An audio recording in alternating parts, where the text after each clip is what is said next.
two Christian brothers, and there were two lay teachers, and you had the teacher for 3/4 of an hour. They all taught different subjects. Naturally, that's the way it was. Now, before my time, there was a science room in it, and they used to teach science. But I believe that science was dropped in the mid-30s when Irish was made compulsory.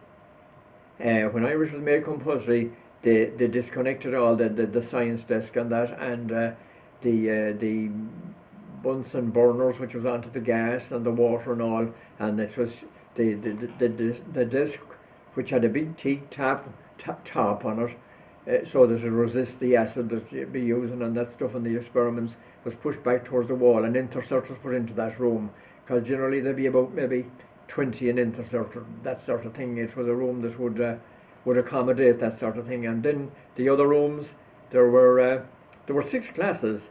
There were 2 classes then in each of the other rooms.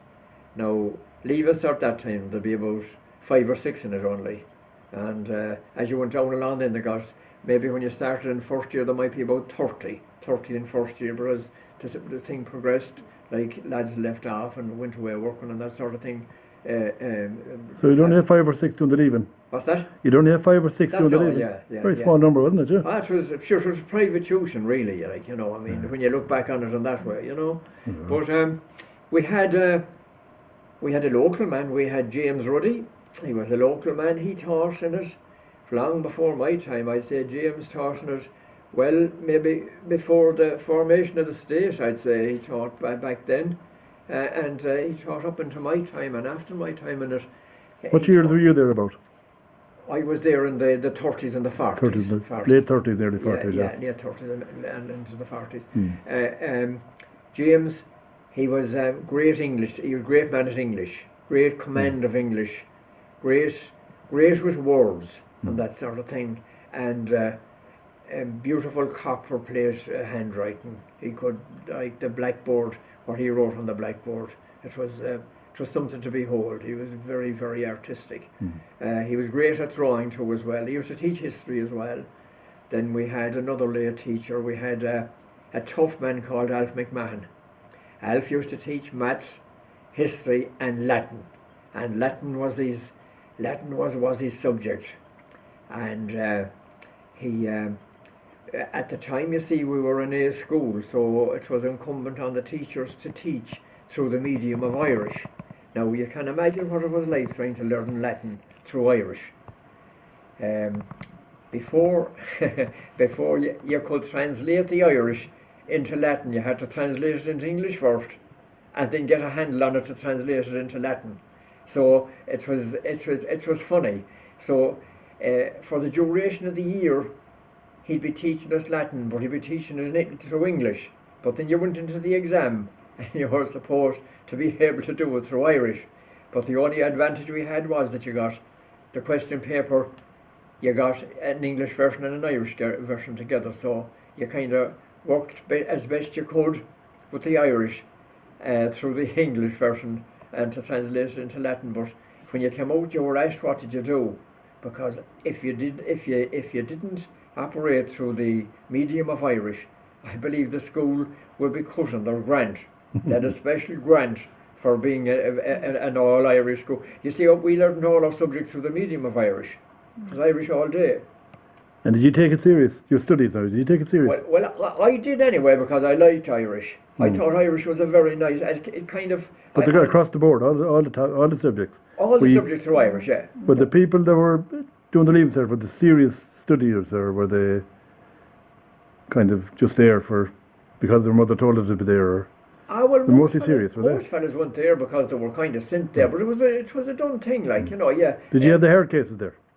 Oh, we had hard care. You have those guys every place, like, but they were the exception rather than the rule, you know. But you wouldn't get many hard cases now up and into cert with 6 or 7 and 5 or 6 or 7 and like, you know, lads were pretty serious. Although, you know, you gave the crack and that sort of thing. But who was in your class? My class, and a lot of them now are gone to God, as a fellow says, and I'll tell you one thing now. I'll tell you one thing about classes at that particular time. Westport was a very poor place in the 30s and in the 40s, and it's only when you'd look at, say, photographs of the town of that period and kind of look at it now that you'd see how the poverty would kind of, as a fellow says, it'd rise up off the paper to you.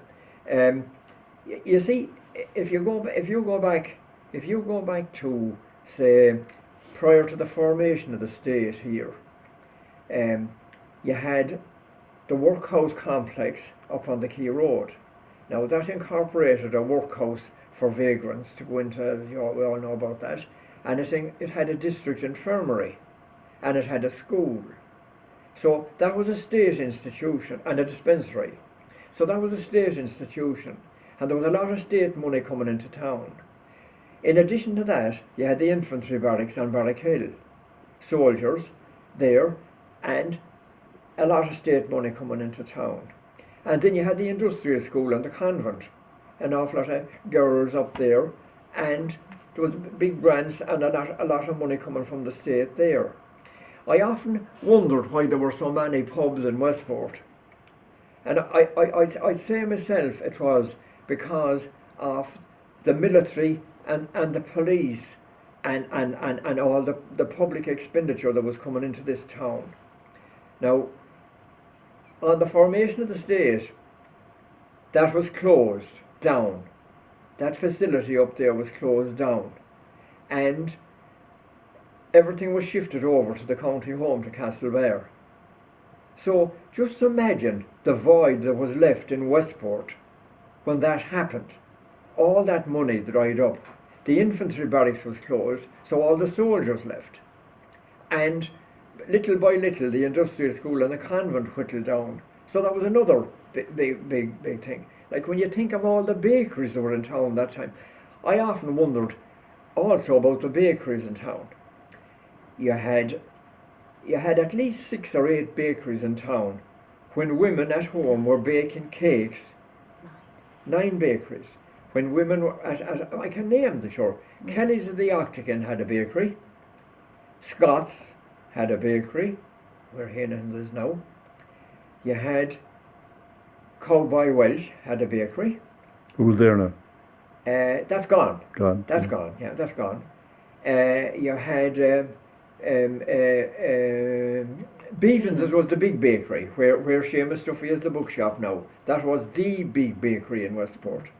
You had the West Bakery, where the West Hotel is, a big bakery there. The big Feehan, was it? That's where McFeehan was, yeah. Mick You had Hawkshaw's, was another bakery. And who's there now? That's Morden's Pub now. Morden's Pub now. There was that was Hawkshaw. They were very big bakeries. But getting back to the thing about the bakeries, you had all those bakeries there in town at that time when there was practically no loaf bread being eaten in ordinary houses. Women were baking bread.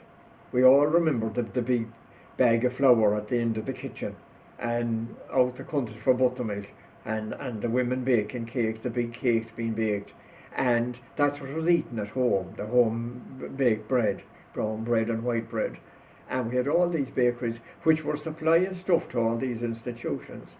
So just imagine like the rattle that the town got when all that stuff left the town. We lost all that to the town. As a matter of fact, I think we never should have lost our district hospital. And if you look at the history of the county, Swinford still has a district hospital. Ballina has a district hospital. Belmullet has a district hospital. They retained their hospitals and they fought for them, but we let everything go. And I believe it was all transferred to Castlebar. And when did it go? It went on the formation of the state in 1921, the early 20s. 22, yeah. And when was the workhouse closed down, or when was it knocked down? It was knocked down in the 30s. Did you see it? I saw the workhouse, yeah. I saw them knocking it. I saw them demolishing it. And what did it look like? Was it a big building, was it? Oh, it was a huge building, yeah, it was. All along the front of it was all cut stone and railing.